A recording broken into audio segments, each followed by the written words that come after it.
Shalom jemaat yang dikasihi Tuhan. Selamat datang di channel YouTube Lighthouse GDI Kids. Bagi yang belum subscribe, klik subscribe dan bunyikan lonceng. Mohon like dan share agar kita semua sama-sama diberkati. Siapkan hati, ibadah akan segera dimulai. Selamat beribadah. Shalom, selamat pagi Bapak Ibu Saudara yang dikasihi Tuhan. Selamat hari Minggu. Saya percaya Bapak Ibu Saudara dalam keadaan yang baik dan diberkati Tuhan. Selamat beribadah di ibadah raya online GBI Grand Depok City. Kami menghimbau Bapak Ibu Saudara untuk mempersiapkan hati kita di pagi hari ini. Kita akan memuji, menyembah Tuhan, dan pada pagi hari ini kita akan dilayani oleh hambanya Bapak Pendeta Edwin. Mari kita nikmati hadirat Tuhan di pagi hari ini. Mari kita beribadah dengan hati yang bersyukur dan penuh sukacita. Selamat beribadah, Tuhan Yesus memberkati. Puji nama Tuhan. Shalom Bapak Ibu Saudara, dimanapun Bapak Ibu Saudara berada saat ini. Mari kita siapkan hati kita mau memuji, menyembah, meninggikan nama Tuhan. Mari kita satukan hati kita mau berdoa. Bapa, kami mengucap syukur Tuhan untuk kesempatan ini. Terima kasih Tuhan, Engkau sungguh baik, sangat baik Tuhan, bahkan teramat baik dalam kehidupan kami ya Bapa. Terima kasih Tuhan, saat ini kami mau memuji nama-Mu Tuhan. Kami mau memuliakan Engkau Tuhan di tempat ini. Terima kasih Tuhan, Engkau hadir di tempat ini. Bertahtalah di atas pujian kami Tuhan. Kami mau masuk lebih lagi ke dalam hadirat-Mu Tuhan. Lebih lagi Tuhan, karena diam di dalam hadirat-Mu Tuhan, itulah kekuatan kami. Terima kasih Tuhan, terima kasih Yesus.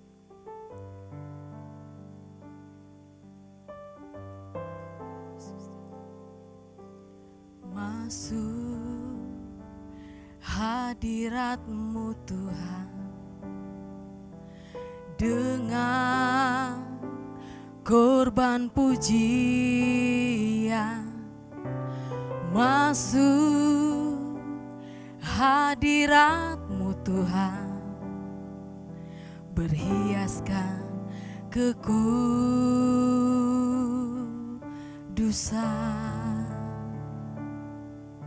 Di hadapan hadirat-Mu Tuhan,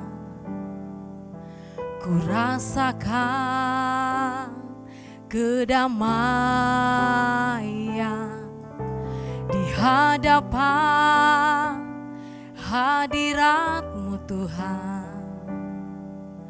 ku nampak keagungan. Mari kita lebih lagi. Masuk hadirat-Mu Tuhan, dengan korban pujian, dengan korban pujian. Masuk hadirat-Mu Tuhan, berhiaskan kekudusan.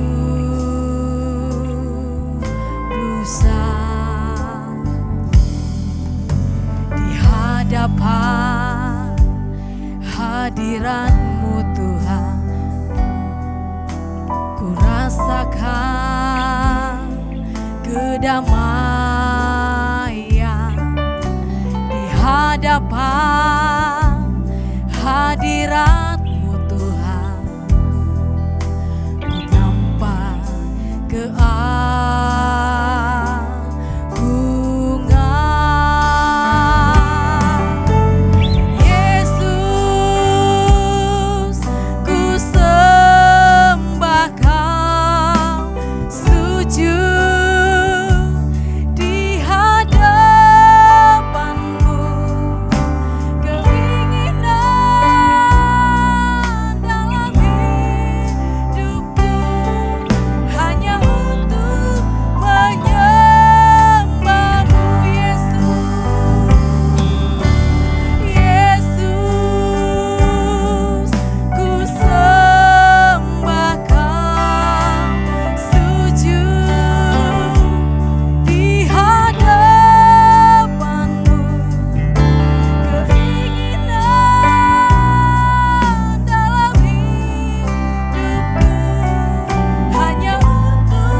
hadapan hadirat-Mu Tuhan, Ku nampak keagungan.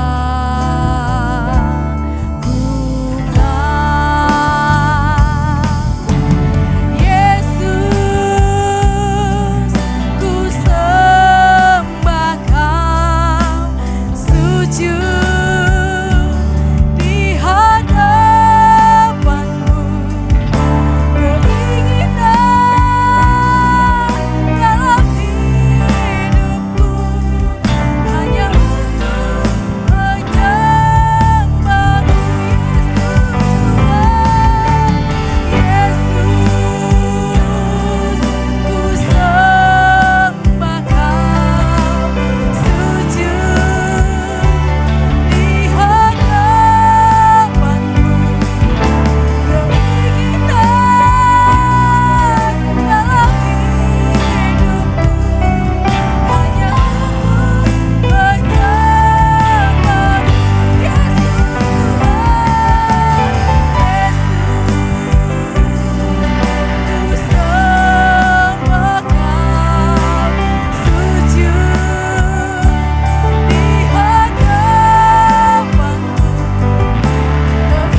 kemuliaan Allah memenuhi setiap keluarga Allah yang ada di tempat ini. Amin. Mari kita bersuka cita saudara. Mari tepuk tangan Bapak Ibu Saudara.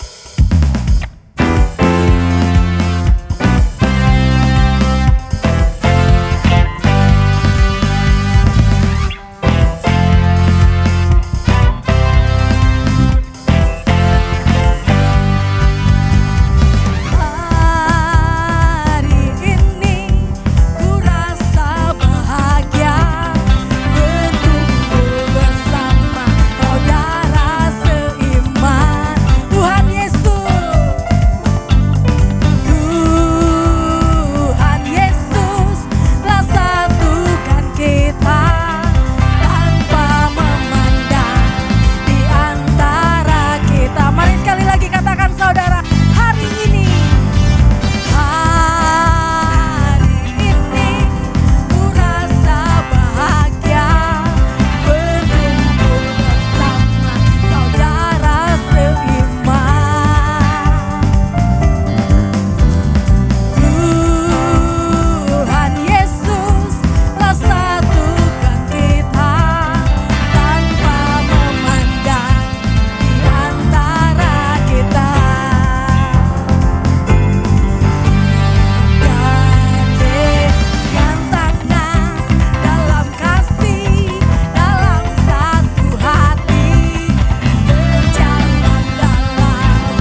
ini kita akan mendeklarasikan Pentakosta yang ketiga.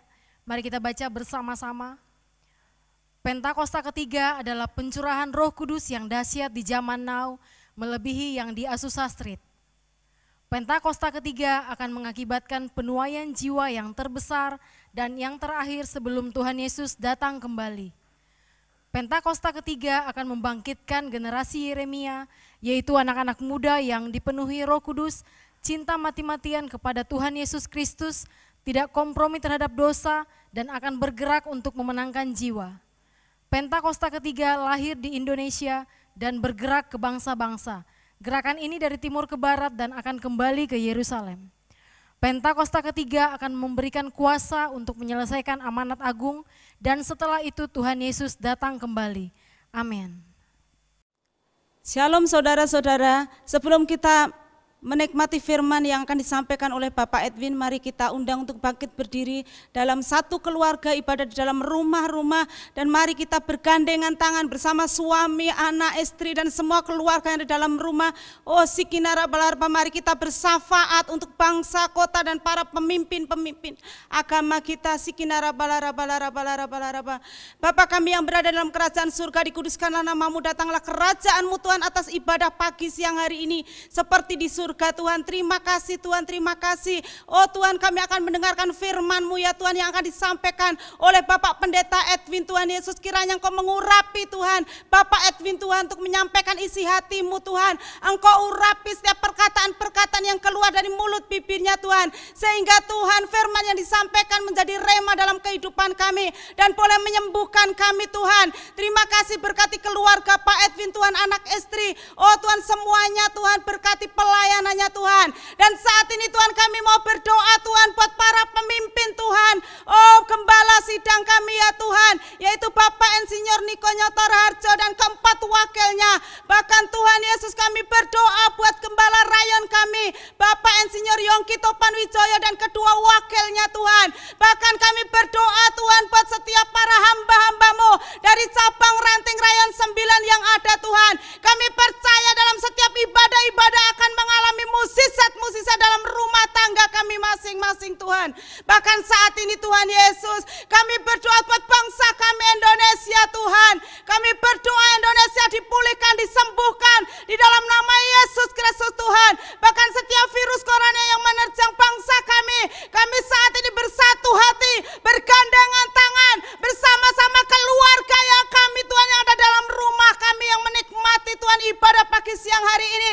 Kami bersatu hati, setiap virus corona yang melanda bangsa kami saat ini kami hancurkan kuasanya di dalam nama Yesus Kristus. Kami usir keluar dari bangsa kami, bahkan dari dunia ini di dalam nama Tuhan kami Yesus Kristus. Karena kami tahu Tuhan perlindungan-Mu sempurna, kasih-Mu sempurna buat bangsa kami. Engkau juga memberkati para pemimpin bangsa kami, Presiden, Wakil Presiden Tuhan, Bapak Joko Widodo dan Bapak Mahrut Amin Tuhan Yesus. Bahkan atas setiap para menteri Tuhan, bahkan aparat pemerintahan dari yang tertinggi sampai yang terendah Tuhan. Kami percaya perlindungan-Mu sempurna.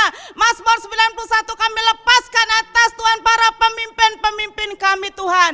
Bahkan Kau memberkati Tuhan Yesus, oh Tuhan kota Depok Tuhan. Bahkan Kau memberkati TDRP Tuhan, oh Taman Rumah Pengorbanan Tuhan. Kami percaya Tuhan dengan adanya Tuhan Taman Doa Rumah Pengorbanan ini Tuhan Yesus, nama-Mu ditinggikan atas kota kami, nama-Mu diagungkan atas kota kami Tuhan, sehingga musisat-musisat itu terjadi atas kota Depok, atas Indonesia, atas wilayah kami, kampung kami, bahkan rumah tangga kami masing-masing Tuhan. Dan saat ini juga Tuhan Yesus kami berdoa atas setiap jemaat-jemaat-Mu yang saat ini sedang sakit. Oh Tuhan, kami percaya bilur-bilur kuasa darah-Mu disembuhkan, dipulihkan, mengalami musisat kesembuhan yang kreatif Tuhan. Terima kasih, Engkau luar biasa Tuhan. Engkau dahsyat atas ibadah pagi siang hari ini Tuhan.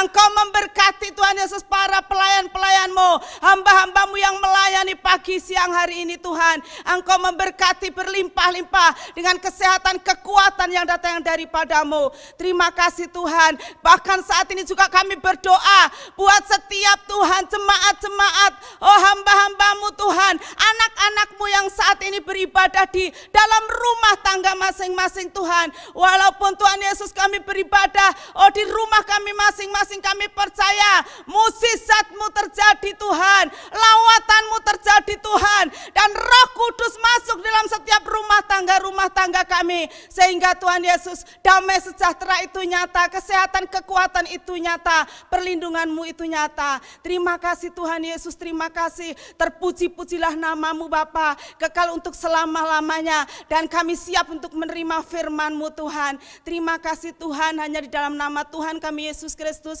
kami mengucap syukur dan berdoa, dan semua kita katakan amin.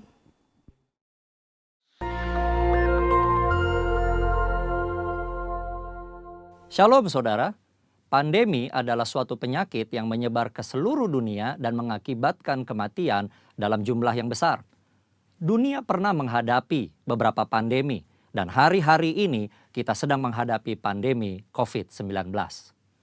Nah, banyak yang bertanya, apa makna pandemi ini bagi orang percaya? Untuk menjawab pertanyaan ini, mari kita melihat dua hal berikut terlebih dahulu. 1. Dosa adalah akar dari sakit penyakit. Tuhan menciptakan manusia dan menempatkannya di Taman Eden dalam kondisi yang ideal. Tidak ada kejahatan, penderitaan atau sakit penyakit. Namun kondisi yang ideal tersebut menjadi rusak ketika manusia menggunakan kehendak yang dimilikinya dengan cara yang keliru. Iblis memberikan pendapat yang salah dengan cara yang menarik, sehingga akhirnya Hawa mengambil buah pengetahuan baik dan jahat, memakannya, demikian juga diikuti oleh Adam. Akibatnya, dosa masuk ke dalam kehidupan manusia dan menurunkan kutuk, sakit penyakit, kekacauan, dan kematian kekal. 2. Anak-anak Tuhan tinggal di dalam dunia yang berdosa. Kita perlu mengetahui bahwa kita sebagai orang percaya tinggal di dalam dunia yang sudah jatuh dalam dosa. Oleh karenanya, anak-anak Tuhan sangat rentan terhadap akibat-akibat dosa. Namun buat anak-anaknya, Tuhan memberikan perlindungan yang luar biasa. Ada pagar yang mengelilingi anak-anak Tuhan yang tidak dapat ditembus oleh si jahat. Jika si jahat ingin mencobai anak-anak Tuhan, mereka memerlukan izin dari Tuhan. Dan salah satu syarat Tuhan adalah pencobaan itu tidak boleh melampaui kekuatan manusia. Kita harus ingat, diberikan izin atau tidak, itu adalah kedaulatan Tuhan. Pada hari-hari ini, iblis terus bekerja untuk meningkatkan pencobaan guna mengacaukan manusia. Sehingga manusia tidak fokus pada Tuhan dan rencananya. Melalui berbagai hal, termasuk COVID-19, iblis bekerja membuat manusia takut, kacau, dan hanya berfokus menyelamatkan diri secara fisik. Di dalam hikmatnya yang tinggi dan tidak terselami oleh manusia, Tuhan mengizinkan virus itu ada. Nah, berdasar dua hal tersebut, kini kita akan melihat kehidupan Ayub agar mengerti makna pandemi bagi kehidupan orang percaya. Saudara, Ayub dicatat sebagai orang yang saleh, jujur, takut akan Tuhan, dan menjauhi kejahatan. Tuhan memberkati Ayub dan segala usahanya. Ternaknya berkembang biak mencapai ribuan. Ayub diberkati dengan 7 anak laki-laki dan 3 anak perempuan. Semua berjalan dengan baik sampai suatu hari Ayub mengalami hal yang tidak menyenangkan. Semua anaknya mati, ternaknya habis, dan tubuhnya menderita penyakit bara. Ayub begitu menderita kesakitan sampai-sampai mengutuki hari kelahirannya. Ayub tidak tahu apa yang terjadi di hadapan Tuhan. Ayub 2 ayat 1 mencatat, pada suatu hari datanglah anak-anak Allah menghadap Tuhan, dan di antara mereka datang juga iblis untuk menghadap Tuhan. Iblis datang menghadap Tuhan dan meminta untuk mencobai Ayub. Tuhan mengizinkan hal itu karena Tuhan tahu bahwa Ayub dapat mengatasinya. Tuhan mengizinkan pencobaan ini adalah untuk menguji motivasi, memurnikan, dan menghasilkan pertobatan. Pada akhirnya tujuan Tuhan tercapai ketika Ayub berkata, hanya dari orang saja aku mendengar tentang engkau, tetapi sekarang mataku sendiri memandang engkau. Oleh sebab itu, aku mencabut perkataanku dan dengan menyesal aku duduk dalam debu dan abu. Ayub bertobat dan masuk dalam suatu dimensi rohani yang baru dalam hidupnya. Saudara, dari mempelajari apa yang dihadapi Ayub, maka ada 3 hal yang Tuhan kehendaki dari penyakit atau pandemi yang menimpa kita orang percaya. Yaitu, 1, Tuhan menghendaki kita orang percaya memiliki motivasi yang benar dalam mengiring dan melayani Tuhan. 2, Tuhan menghendaki kita orang percaya menjadi orang-orang yang murni. Jika diibaratkan emas, Tuhan tidak menghendaki emas 23 karat. Tuhan mau emas 24 karat.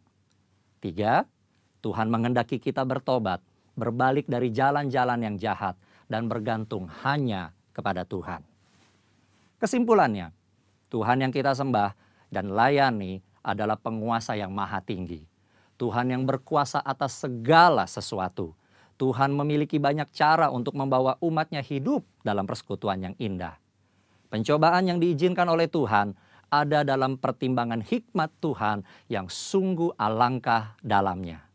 Tuhan pasti akan memberikan jalan keluar dari pencobaan tersebut. Dan pada akhirnya kita semua masuk ke dalam dimensi yang baru. Tuhan Yesus memberkati. Amin.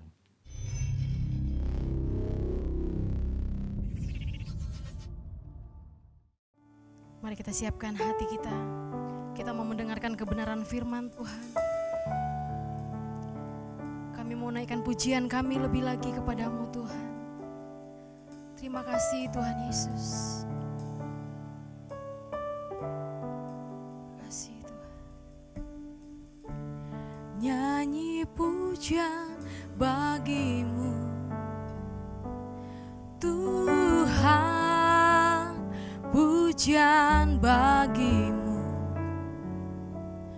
Tuhan, namamu besar dan layak dipuji.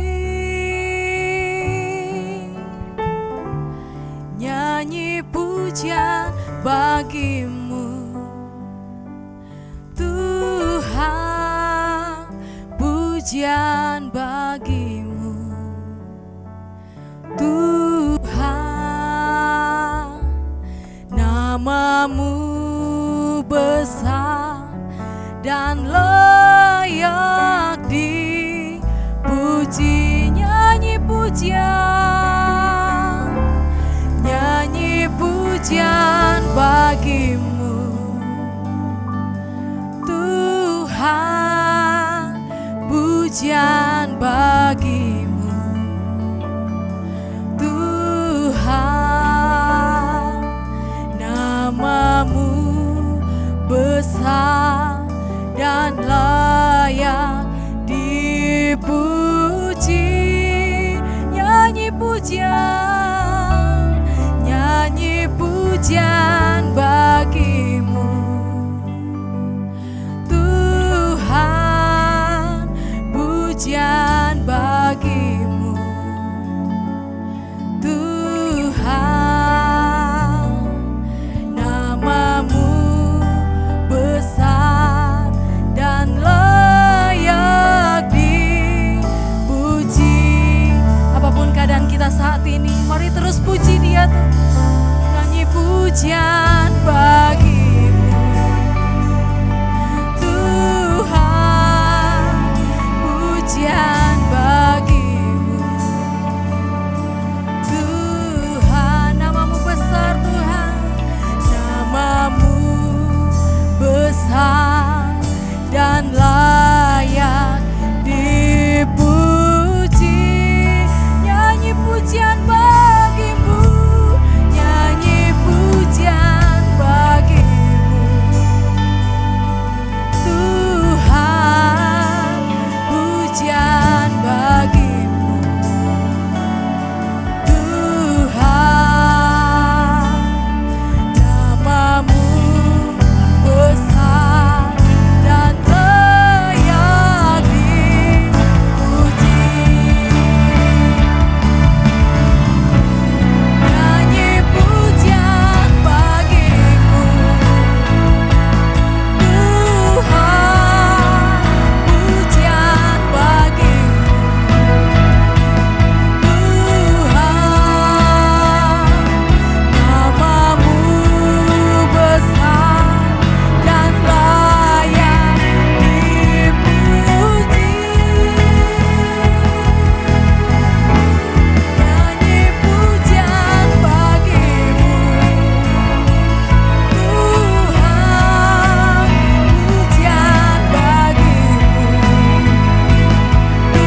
Namamu besar dan layak dipuji.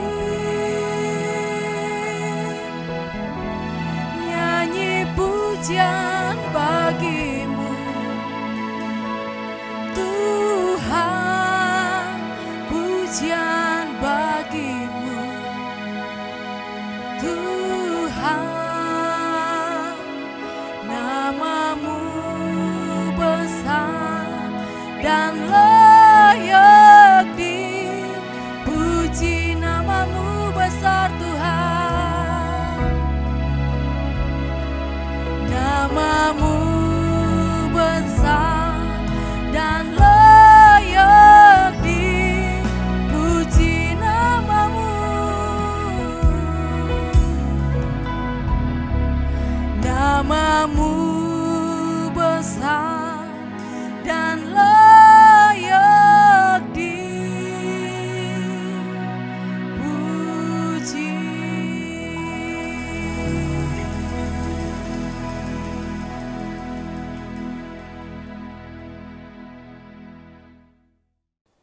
Mari kita berdoa. Bapa, di dalam nama Tuhan Yesus Kristus, kami bersyukur, terima kasih buat hari yang Kau beri, penuh dengan sukacita, penuh dengan berkat Tuhan. Hari ini Tuhan, kami siapkan hati kami untuk menerima taburan firman-Mu. Firman-Mu menjadi terang bagi jalan kami, pelita bagi kaki kami. Beri tuntunan bagi setiap kami Tuhan, sehingga hari ini kami mendapatkan pengajaran firman Tuhan yang membuat kami bertumbuh dalam Tuhan secara khusus di era Pentakosta yang ketiga ini. Terima kasih Tuhan, segala hormat, pujian, syukur kami kembalikan kepadamu. Dalam nama Yesus kami berdoa, bersyukur, dan kami siap menyambut firman-Mu. Haleluya. Yang percaya dan siap menyambut firman Tuhan, kita katakan sama-sama, amin. Puji Tuhan. Shalom. Senang sekali Bapak Ibu Saudara yang dikasihi Tuhan, semua yang ada di rumah. Puji Tuhan, hari ini kita bisa berjumpa di dalam ibadah online. Pasti sesuatu yang berbeda yang kita mulai lakukan hari-hari ini. Tetapi saya percaya ini semua tetap ada di dalam rencana Tuhan. Dalam rencana Tuhan yang sempurna. Hari ini Bapak Saudara yang kasih Tuhan, kita akan menerima pengajaran firman Tuhan, dan tentu masih dalam satu koridor, yaitu dalam era Pentakosta yang ketiga. Bahkan beberapa waktu lalu kita sudah memperingati pencurahan Roh Kudus, hari Pentakosta. 120 murid Tuhan Yesus menerima pencurahan Roh Kudus di kamar loteng, dan merupakan satu tanda yang luar biasa. Gereja Tuhan mulai berdiri pada saat itu. Persekutuan yang erat dibangun oleh murid-murid Tuhan, hingga terjadi pelipat gandaan orang-orang yang percaya kepada Tuhan Yesus. Puji Tuhan. Hari ini Bapak Saudara yang kasih Tuhan, saya berikan judul pemberitaan firman Tuhan, yaitu erat dalam kasih persaudaraan. Mari kita baca terlebih dahulu firman Tuhan, yaitu dari Kisah Para Rasul, pasal yang kedua, ayat yang ke-41 sampai 47. Ayat 41. Orang-orang yang menerima perkataan itu memberi diri dibaptis, dan pada hari itu jumlah mereka bertambah kira-kira 3.000 jiwa. 42. Mereka bertekun dalam pengajaran rasul-rasul dan dalam persekutuan, dan mereka selalu berkumpul untuk memecahkan roti dan berdoa. 43. Maka ketakutanlah mereka semua, sedang rasul-rasul itu mengadakan banyak mujizat dan tanda. 44. Dan semua orang yang telah menjadi percaya tetap bersatu, dan segala kepunyaan mereka adalah kepunyaan bersama, keperluan masing-masing. 45.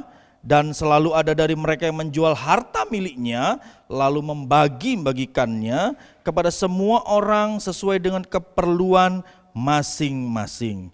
46. Dengan bertekun dan dengan sehati mereka berkumpul tiap-tiap hari dalam bait Allah. Mereka memecahkan roti di rumah masing-masing secara bergilir dan makan bersama-sama dengan gembira dan dengan tulus hati. 47. Sambil memuji Allah dan mereka disukai semua orang. Dan tiap-tiap hari Tuhan menambah jumlah mereka dengan orang yang diselamatkan. Amin. Puji Tuhan, Bapak Ibu Saudara yang kasih Tuhan yang ada di rumah, yang bersama dengan keluarga saat ini kita sudah membaca dari Kisah Para Rasul 2 ayat 41 dan 4 sampai dengan 47. Kurang lebih ada 7 ayat kita sudah baca. Ada pengajaran yang sungguh luar biasa disampaikan ayat ini. Yang pertama, Bapak Ibu Saudara yang kasih Tuhan, pada saat murid-murid menerima pencurahan Roh Kudus, saat itu mereka dipenuhi dengan kuasa. Apa buktinya? Petrus setelah itu berkhotbah dan khotbahnya dipenuhi dengan Roh Kudus. Kuasa Tuhan mengalir dalam setiap kata-kata khotbahnya. Dan Bapak Ibu baca terus dalam Kisah Para Rasul 2 di ayat-ayat sebelumnya. 3.000 orang bertobat. 3.000 orang memberi diri dibaptis. Puji Tuhan, terjadi pemberitaan Injil yang sangat luar biasa, terjadi pertobatan yang luar biasa. Pencurahan Roh Kudus dinyatakan, baptisan Roh Kudus dinyatakan, ada dampak di dalam penuaian jiwa-jiwa. Puji Tuhan. Oleh karena itu konsep ini Bapak Ibu Saudara tidak berhenti sampai di sini. Rencana Tuhan terus berjalan. Apa setelah itu Bapak Ibu? Kita lihat dalam Kisah Rasul tadi yang kita sudah baca, bagaimana murid-murid menjadi bergairah di dalamnya, menjadi semangat, meluap-luap, rohnya menyala-nyala. Untuk apa? Untuk belajar firman Tuhan. Untuk apa? Untuk menerima pengajaran dari rasul-rasul pada waktu itu. Kasih Allah mengalir, murid-murid dan orang-orang lain menerima keselamatan, dan semakin hari semakin mengasihi Tuhan dan semakin mengasihi sesama. Oleh karena itu, pada hari ini kita akan terus melihat dan menggali kebenaran firman Tuhan. Dan kita juga akan melihat satu ayat referensi bagaimana Tuhan punya rencana yang sangat sempurna tentang konsep kasih Allah, keselamatan, mengasihi Allah dan mengasihi sesama. 1 Tesalonika 1 ayat yang ketiga. Sebab kami selalu mengingat pekerjaan imanmu, iman percaya. Usaha kasihmu, ini kasih Allah yang turun atas kita. Dan setelah itu ada dampaknya. Ketekunan pengharapanmu kepada Tuhan kita Yesus Kristus. Di hadapan siapa? Di hadapan Allah dan Bapa kita. Puji Tuhan. Ayat ini menggambarkan bagaimana konsep iman percaya kita kepada Tuhan. Kemudian kasih kita kepada Tuhan semakin hari semakin membara, meluap-luap. Dan akhirnya bisa keluar dari kehidupan kita kasih kepada sesama. Luar biasa. Tidak cukup sampai di situ, Tuhan berikan yang namanya ketekunan kepada setiap kita anak-anak yang dikasihinya. Paling tidak Bapak Ibu Saudara yang dikasihi Tuhan, ada 3 pelajaran penting yang kita bisa dapat dan kita ambil dari kehidupan jemaat yang semula, dari kehidupan para rasul pada waktu itu. Dari Kisah 2 ayat 41 sampai 47 ada 3 pelajaran penting. Sehingga kita semakin mengerti Bapak Ibu Saudara yang kasih Tuhan, bagaimana kita bisa erat dalam kasih persaudaraan. Apa saja 3 pelajaran penting itu? Yang pertama, perhatikan ayat yang ke-42.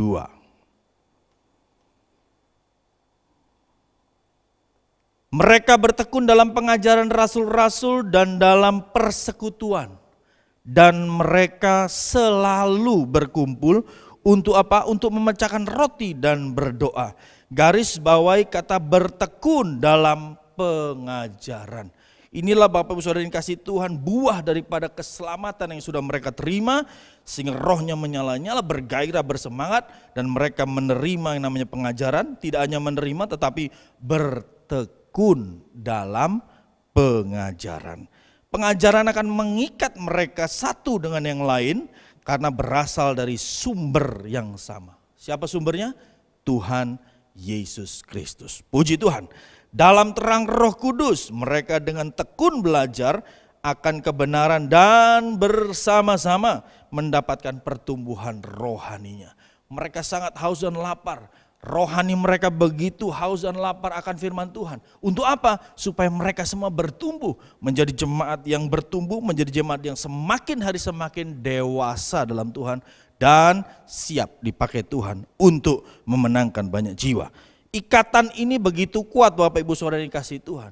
Dan ini harus kita rasakan setelah kita memperingati beberapa waktu yang lalu, yaitu pencurahan Roh Kudus. Bukan hanya pada saat hari peringatannya saja, tetapi biarlah ini terus mengalir dalam kehidupan kita setiap hari, setiap pagi, setiap saat dalam setiap langkah kehidupan kita.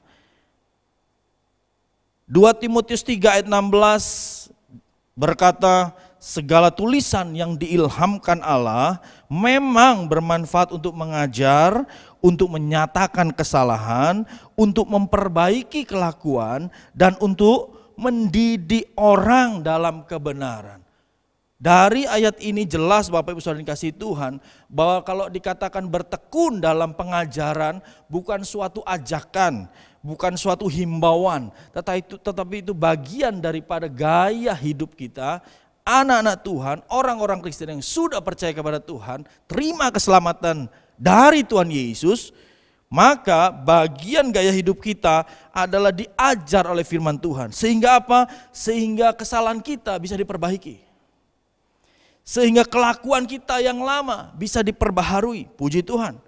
Sehingga kita terus dididik dalam apa? Bukan dididik dalam cara dunia, tetapi dididik dalam kebenaran firman Tuhan. Haleluya. Bukankah ini satu kabar gembira buat kita semua anak-anak Tuhan?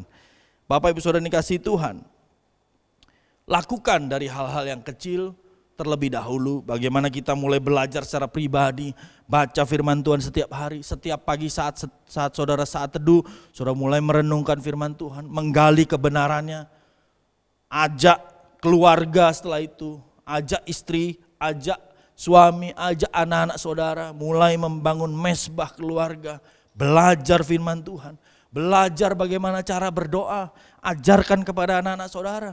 Dan semuanya itu ada di dalam Alkitab, ada di dalam ayat-ayat firman Tuhan. Apakah saudara sedang mengajar doa Bapa kami? Atau saudara sedang mengajar Mazmur 23? Tuhan adalah gembalaku yang baik. Atau saudara sedang mengajar tentang Mazmur 91, boleh silakan.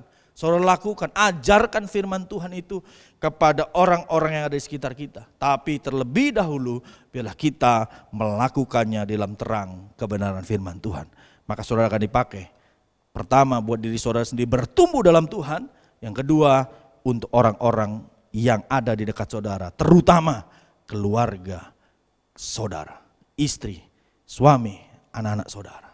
Puji Tuhan, bertekun dalam pengajaran. Inilah pelajaran pertama yang kita bisa dapatkan dari kehidupan para rasul dan juga orang-orang yang mengikutinya, yang percaya kepada Tuhan Yesus, diajar oleh para rasul. Yang kedua, Bapak Saudara, kita masuk yang kedua, ayat 44 sampai 45.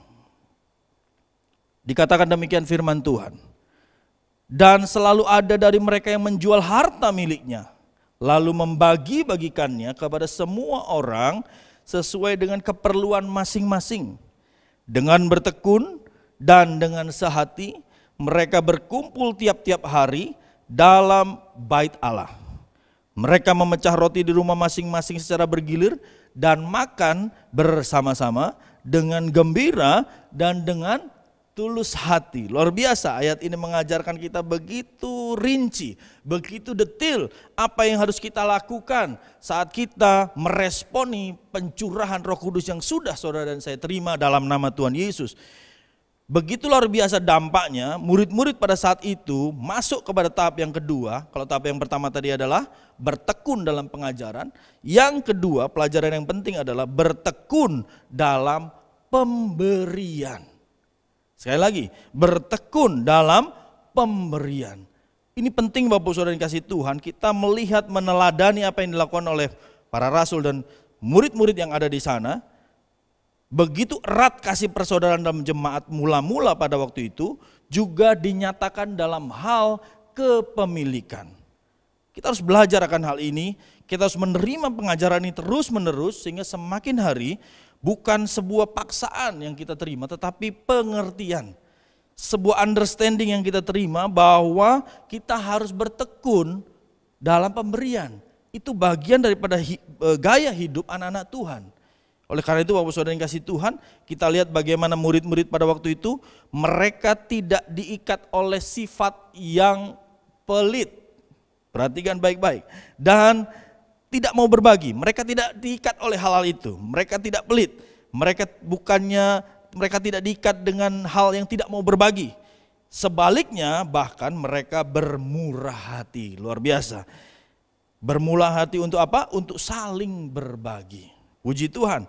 Bapak Ibu Saudara dikasih Tuhan, 1 Timotius 6 ayat 18 mengatakan demikian. Perhatikan baik-baik, untuk orang-orang yang diberkati secara materi, baik yang belum percaya maupun terutama yang sudah percaya kepada Tuhan Yesus. Peringatkanlah agar mereka itu berbuat baik. 1 Timotius 6 ayat 18. Menjadi kaya dalam kebajikan, suka memberi dan membagi. Oh haleluya Bapak Ibu Saudara yang kasih Tuhan, kalau kita mengerti kebenaran firman Tuhan ini, maka kita akan melakukan apa yang Tuhan perintahkan dalam ayatnya, apa yang Tuhan ajarkan dalam firman-Nya dengan penuh sukacita. Kenapa? Karena kita tahu gaya hidup kita sudah berubah. Gaya hidup kita yang pertama bertekun dalam pengajaran. Tetapi yang kedua adalah bertekun dalam pemberian. Pada saat kita memberi, kita berkenan di hadapan Tuhan. Ibrani 13 ayat 16. Dan janganlah kamu lupa berbuat baik dan memberi bantuan, sebab korban-korban yang demikianlah yang berkenan kepada Allah. Puji Tuhan, saudara semakin mengerti bahwa bertekun dalam pemberian bukan sebuah aturan, bukan peraturan atau paksaan, tetapi benar keluar dari hati kita karena kasih Allah mengalir dalam hati kita, gaya hidup kita diubahkan, paradigma kita diubahkan, tindakan kita pun diubahkan. Yaitu apa? Memberi. Dan ini Bapak Ibu Saudara yang kasih Tuhan, murid-murid melakukannya dengan bertekun. Artinya apa? Terus menerus, setiap hari, setiap waktu. Puji Tuhan Bapak Ibu Saudara yang dikasih Tuhan, kita khususnya di Rayon 9 melakukan dan juga cabang dan ranting, melakukan langkah-langkah konkret untuk membantu dalam keadaan seperti sekarang ini. Kita tahu kita masih di tengah-tengah pandemi yang mungkin diperkirakan sudah di ujung, tapi masih diperkirakan ya. Tentu kita harus tetap waspada, pandemi COVID-19. Oleh karena itu segala protokol yang ditetapkan oleh pemerintah harus kita lakukan dengan taat dan setia. Jangan coba-coba untuk melanggarnya Bapak Ibu. Artinya apa? Kita juga melihat pada saat pandemi ini ada yang diizinkan Tuhan mengalami kesulitan, kesusahan, mungkin pekerjaannya menjadi hilang, dirumahkan, di PHK dan lain sebagainya, penghasilannya berkurang. Oleh karena itu gereja harus bergerak memberikan bantuan, menunjukkan bahwa murid-murid Tuhan Yesus itu bertekun dalam pemberian. Saudara bisa lihat ada beberapa contoh-contoh foto yang ada di sana, yang saya tampilkan di sana, contoh pemberian secara konkret kepada orang-orang yang membutuhkan. Dan itu dilakukan oleh Rayon 9 dan juga cabang dan ranting. Saya yakin kita siap dan terus siap untuk jadi berkat bagi orang-orang yang membutuhkan, khususnya di waktu-waktu seperti ini. Tunjukkan belas kasihan Tuhan. Bahkan kita juga memberikan bantuan untuk tenaga medis. Berupa apa? Berupa alat pengaman ya, APD, alat pengaman diri ya, supaya mereka tidak terjangkiti ya, pada saat menangani mereka tidak terpapar, sehingga mereka juga bisa terus membantu orang-orang dalam proses pemulihan dan kesembuhannya. Ini bagian contoh-contoh. Apalagi kemarin Bapak Ibu kita sudah melewati hari raya Idul Fitri, katakan demikian. Kita juga patut memberikan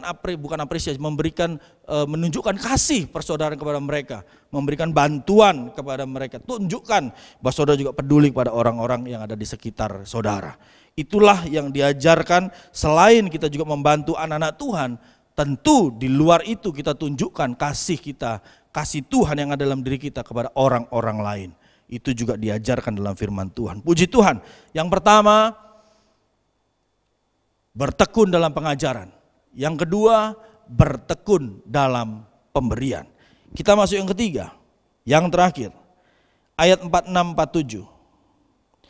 Dengan bertekun dan dengan sehati mereka berkumpul tiap-tiap hari dalam bait Allah. Mereka memecahkan roti di rumah masing-masing secara bergilir dan makan bersama-sama dengan gembira dan dengan tulus hati. 47, sambil memuji Allah, dan mereka disukai semua orang, dan tiap-tiap hari Tuhan menambah jumlah mereka dengan orang yang diselamatkan. Saudara melihat bagaimana dampaknya sangat luar biasa. Setelah saudara menerima Roh Kudus, saudara rohnya menyala-nyala dalam Tuhan, mulai haus dan lapar akan kebenaran firman Tuhan, diajar terus, masuk dalam pengajaran. Apapun saat ini yang ada, komkah, kulkah, pengajaran dalam ibadah, apapun itu saudara ambil kesempatan untuk saudara belajar. Kemudian yang kedua, saudara bertekun dalam pemberian, mulai belajar dari hal-hal yang kecil, mulai setia untuk memberi, mulai setia membantu orang lain. Dan yang ketiga, Bapak Saudara yang kasih Tuhan, bertekun dalam persekutuan.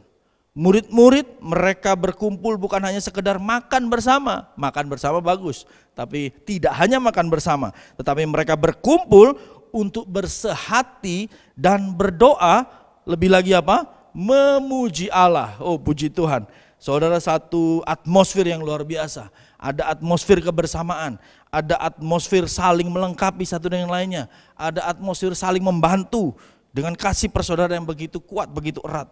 Kasih persaudaraan yang erat sangat memungkinkan setiap anggotanya, perhatikan, untuk saling menjaga satu dengan lainnya. Menjaga satu dengan lainnya. Karena apa? Karena ada persekutuan di dalamnya. Yang kedua, saling menguatkan. Saudara kalau ada dalam persekutuan, saudara akan dikuatkan.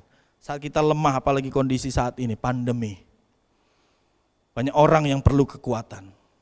Banyak orang yang perlu dikuatkan. Ini waktunya saudara bangkit bergerak. Saudara masuk dalam persekutuan, saudara menerima kekuatan dari Tuhan, mulai melangkah untuk membantu orang lain. Tidak harus bertemu karena saat ini harus social distancing, karena saat ini harus physical distancing. Bisa melalui WhatsApp, bisa melalui komunikasi yang lain, bisa melalui alat-alat aplikasi yang lain. Nanti saya akan berikan contohnya. Tetapi yang utama, kita menguatkan satu dengan lainnya. Kita memberi kekuatan, mengimpartasi kekuatan yang kita terima dari Tuhan kepada orang-orang yang membutuhkan semangat baru, harapan baru. Yang ketiga, kasih persaudaraan yang erat memungkinkan setiap anggotanya untuk berkumpul. Nah, ini kadangkala kalau sudah fokus sama pekerjaannya, sudah fokus sama aktivitasnya, lupa berkumpul. Oleh karena itu, dalam bertekun dalam persekutuan memungkinkan kita semua, anggota keluarga, orang-orang sesama jemaat, anggota gereja, orang-orang para pengerja, para aktivis, bahkan jiwa-jiwa baru, ada kesempatan untuk berkumpul. Bertekun dalam persekutuan. Filipi 2 ayat 1-3. Jadi karena dalam Kristus ada nasihat, ada penghiburan kasih, ada persekutuan roh, ada kasih mesra dan belas kasihan. Karena itu, perhatikan ayat ini, sempurnakanlah sukacitaku dengan ini. Hendaklah kamu sehati, sepikir, dalam satu kasih, satu jiwa, dan satu tujuan. Dengan tidak mencari kepentingan sendiri, atau puji-pujian yang sia-sia. Sebaliknya apa?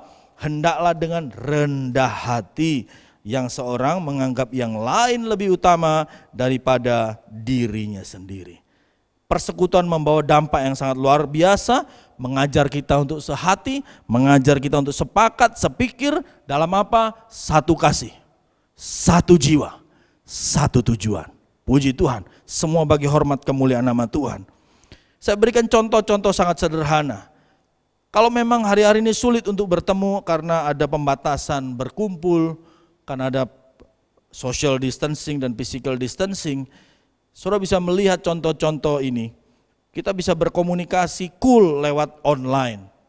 Bahkan hari ini kita beribadah online. Saudara tentu bisa memilih banyak saluran di sana. Tetapi saya himbau saudara tetap ada di dalam naungan gereja lokal saudara. Supaya saudara mendapatkan makanan yang tepat sesuai dengan pertumbuhan rohani yang saudara butuhkan. Untuk ibadah online lain silakan, saudara boleh mencari tambahan-tambahan informasi. Tetapi utamakan ibadah online dari gereja lokal saudara terlebih dahulu. Atau paling tidak dari rayon yang saat ini saudara ada. Kemudian ada menara doa online, ada saudara. Kalau di tempat kita ada House of Sacrifice, ya, taman doa rumah pengorbanan, juga ada worship from home, jadi online dipandu, di-guide oleh hamba-hamba Tuhan yang ada di sana. Ada jadwalnya, saudara bisa searching, saudara bisa cari informasinya di grup-grup di media online, semua media yang memberikan pengumuman tentang hal ini. Artinya apa? Setiap kita bisa melakukan persekutuan. Setiap kita bisa bertumbuh di dalam persekutuan. Kita punya tujuan yang sama untuk bertumbuh dan dewasa dalam Tuhan. Puji Tuhan. Kita tahu ada 3 hal Bapak Saudara yang kita pelajari dari kehidupan para rasul yang kita baca dari Kisah Para Rasul 2 ayat 41-47. Yang pertama, bertekun dalam pengajaran. Yang kedua, bertekun dalam pemberian. Yang ketiga, bertekun di dalam apa? Persekutuan. Saya berdoa setiap kita yang mendengar tayangan ibadah online ini dan juga termasuk pemberitaan firman Tuhan online ini di manapun saudara berada, di rumah-rumah, dimanapun, mungkin ada yang dalam perjalanan. Saudara dengarkan, saudara renungkan, saudara berdoa supaya saudara terus ada dalam kegerakan ini. Dan saya berdoa di tempat ini biar Roh Kudus mengajar setiap kita, memberi terang kebenaran dan pengertiannya bagi setiap kita. Tuhan Yesus memberkati. Mari kita berdoa untuk kebenaran firman Tuhan. Bapa yang kami kenal di dalam nama Tuhan Yesus Kristus, kami bersyukur berterima kasih. Kami sudah mendengar, kami sudah membaca, merenungkan dan mengerti firman Tuhan. Ajar kami Roh Kudus untuk melakukan bagian kami, menjalani kehidupan kami di dalam terang firman-Mu, sehingga benar setiap janji-Mu semua digenapi dalam kehidupan kami. Ajar kami untuk meneladani apa yang para rasul sudah lakukan, yaitu bertekun dalam pengajaran, bertekun dalam pemberian, dan bertekun dalam persekutuan. Sehingga dengan itu kami percaya Tuhan, Engkau mengajar kami dan menunjukkan kami bagaimana kami hidup erat di dalam kasih persaudaraan. Berkati para pemirsa yang ada di rumah, saudara-saudara terkasih yang ada di rumah, jemaat-Mu Tuhan yang ada di rumah, supaya mereka bertumbuh dalam firman Tuhan. Terpuji nama-Mu, dalam nama Yesus yang berdoa, haleluya. Yang diberkati firman Tuhan sama-sama katakan, amin. Saudara-saudara yang kekasih di dalam nama Tuhan Yesus, mari kita angkat kedua belah tangan kita untuk menerima berkat. Berkat yang berlimpah-limpah dari Allah Bapa, kasih karunia Tuhan Yesus Kristus, persekutuan yang manis dengan Allah Roh Kudus, menyertai kita mulai saat sekarang sampai Maranatha, kedatangan Tuhan Yesus yang kedua, bahkan sampai selama-lamanya. Kita semua yang sudah diberkati, bersama-sama kita katakan, amin. Berikut ini adalah pengumuman GBI Grand Depok City. Ibadah raya online masih diperpanjang sampai akhir bulan Juni 2020 dan dapat diakses melalui channel YouTube Lighthouse GBI GDC. Ibadah KUL masih dilakukan secara online, hubungi gembala KUL masing-masing. Untuk informasi tentang KUL dan bagi yang ingin bergabung di dalam KUL, dapat menghubungi KUL Center dengan Bapak Melvin di 0813-3247-6369. Bagi jemaat yang ingin memberikan persembahan perpuluhan, persembahan umum, persembahan diakonnya, dan persembahan lainnya, dapat mentransfer ke rekening Bank BCA di nomor 869-196-3535 atas nama GBI Grand Depok City. Harap bukti transfer dikirim melalui WhatsApp Ibu Peti di nomor telepon 0812-8390-7423. GBI Grand Depok City membuka pelayanan doa. Bagi jemaat Tuhan yang membutuhkan dukungan doa, dapat menghubungi Bapak PDP Bambang Sumarji, Gembala GBI GDC, di nomor handphone 0817-617-323. Sekian pengumuman. Selamat hari Minggu, Tuhan Yesus memberkati.